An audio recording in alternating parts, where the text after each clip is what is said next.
And some call him the singing cardinal, a man of music, mission, and humility. Cardinal Luis Antonio Tagle is Asia's frontrunner for the papacy. He is a charismatic moderate who has connected millions through faith, humour, and heart. He had previously criticised the harsh stance towards single mothers and people who are gay or divorced. Could the next leader of the Catholic Church come from the Philippines? Well, CNA's Buena Bernal reports.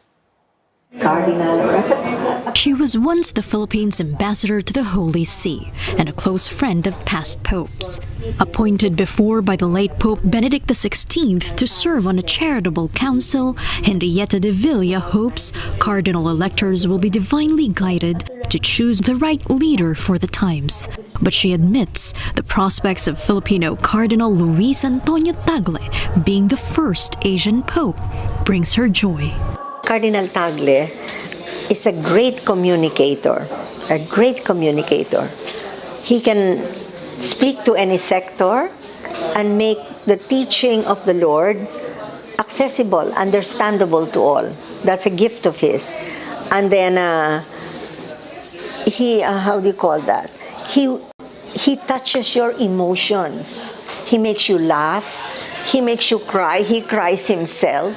And then also he can sing. He can adapt, especially to the young people. And sing the cardinal can. Sa Diyos at bayan kong mahal. If elected to the papacy, Cardinal Tagle might well be known as the singing pope. Despite coming from a relatively privileged background, the 67-year-old is known for his simplicity. As Archbishop of Manila and prior to that, Bishop of Imus south of the capital, he often took public transport and opened his home to the poor. Nicknamed Chito, he had a knack for breaking down sacred texts into digestible, even humorous lessons, bringing joy and faith to the least, the last, and the lost. Online, his pastoral charisma has drawn more than 500,000 followers.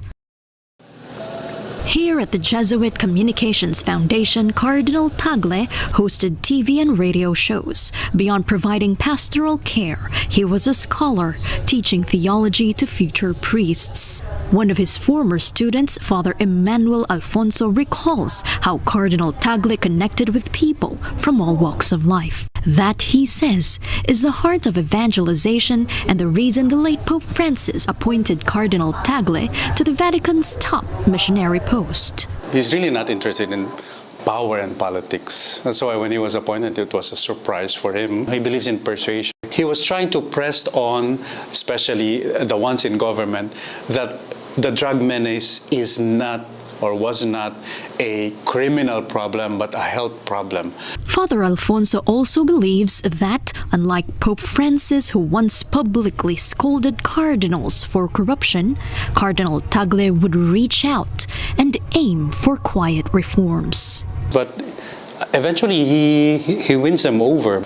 Whether cardinals or priests, they reject all these categories, these labels, whether one is progressive or liberal, because as a priest or cardinal or bishop, all you need to do is to live out the gospel.